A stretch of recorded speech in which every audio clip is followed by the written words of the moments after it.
Quels sont les tests qui permettent de déterminer si notre terrain est acide? Un premier de ces tests, c'est le test du pH urinaire. Les reins et les voies urinaires sont une voie d'élimination des acides. Et normalement, lorsque quelqu'un est en bonne santé, il élimine autant d'acides que de substances alcalines dans l'urine, ce qui lui donne un pH urinaire neutre, donc un pH de 7. Seulement, lorsque quelqu'un a un terrain acide, il a beaucoup trop d'acide dans le corps et le corps va en éliminer plus que normalement. Et cette augmentation des quantités d'acide dans l'urine va acidifier l'urine, ce qui peut être repéré en faisant un test qui est tout simple. Ce test se fait avec du papier réactif, un papier spécialement conçu pour réagir à la teneur en acide de différents liquides. Ce papier s'achète dans les magasins diététiques, les drogueries et les pharmacies. Il en existe toute une variété.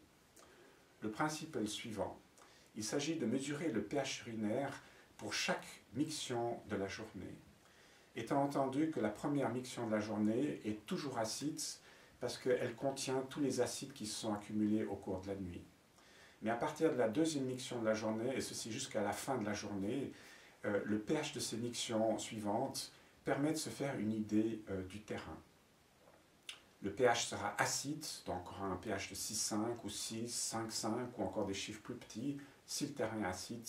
Et ça, c'est la preuve qu'on a un terrain acide parce que notre pH est acide.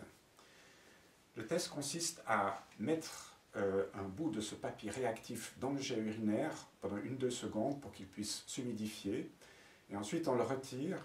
Il va changer de couleur et prendre une tonalité qui dépend de la teneur en acide qu'il a. Donc plus la teneur est élevée, plus la couleur va changer. Ce papier donc change de couleur et ensuite on le met en face d'un dégradé de couleur qui est fourni en même temps que le papier et on cherche où les couleurs correspondent. Et là où les couleurs correspondent, on a aussi un chiffre qui donne le pH de l'urine. Ces mesures sont donc opérées pendant toute la journée, il faut les noter pour ne pas oublier. Alors lorsque le pH est constamment entre 6,5 et plus bas, c'est que l'urine est acide et que le terrain est acide également. Il faut voir ça de manière générale, parce que peut-être 1-2 mictions ont un pH qui est vers les 7, mais le reste est en dessous, et ça c'est un signe suffisant pour dire que le terrain est acide et qu'il faut faire quelque chose pour désacidifier l'organisme. Un autre test consiste à analyser l'alimentation de la personne pour voir si les aliments acidifiants prédominent sur les aliments alcalinisants. Et pour faire cela, il faut faire ce qu'on appelle un menu standard, c'est-à-dire noter pour une journée ce qu'une personne mange de manière habituelle. Donc on commence au lever et on finit au coucher avec le petit déjeuner, les pauses de 9-10 heures, de 4 heures, le repas de midi et le repas du soir. Évidemment, on mange tous les jours un petit peu différemment, mais ce sont toujours les mêmes variantes qui reviennent et qui permettent de noter qu'est-ce que la personne mange. Donc, dès le moment où elle se réveille, qu'est-ce qu'elle boit, mange ou fume déjà avant le petit déjeuner. Pour le petit déjeuner, qu'est-ce qu'elle mange? Par exemple, du pain beurre confiture ou au lieu des flocons avec du lait ou encore autre chose. On note ce que la personne mange sans oublier la boisson. Et si c'est une boisson chaude, si elle met du sucre dedans, étant donné que le sucre a quand même son effet vu qu'il est très acidifiant. Pour la pause de 9h et 4h, est-ce que c'est un fruit, une pâtisserie, un petit pain, etc. On note également les boissons. Pour le repas de midi et du soir, on note généralement est-ce qu'il y a une salade, des légumes, quelle est la protéine, quels sont les farineux, est-ce qu'il y a une sauce, quelle est la boisson qui est consommée avec le repas, quel est le dessert. Tout ça est noté et on essaye d'avoir quelque chose qui représente vraiment ce que la personne mange en une journée. Ensuite, le test consiste à souligner en rouge tous les aliments acidifiants et ensuite en vert tous les aliments qui sont alcalinisants.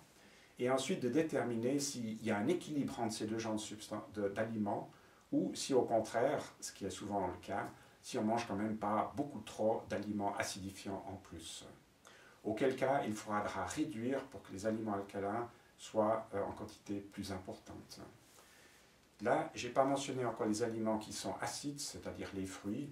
Ils doivent aussi être notés Et ces aliments-là doivent être réglés de la manière suivante. Pour les personnes qui métabolisent bien les acides faibles des fruits, ils peuvent continuer à manger volontairement beaucoup, parce que c'est quelque chose qui va les alcaliniser, alors que les autres personnes qui métabolisent mal ces acides faibles devraient s'en abstenir, donc fortement réduire, ou même réduire totalement, supprimer totalement pendant un certain temps. Il y a un troisième test qui peut être fait et qui vient confirmer les deux autres, c'est d'établir la liste des troubles dont la personne souffre.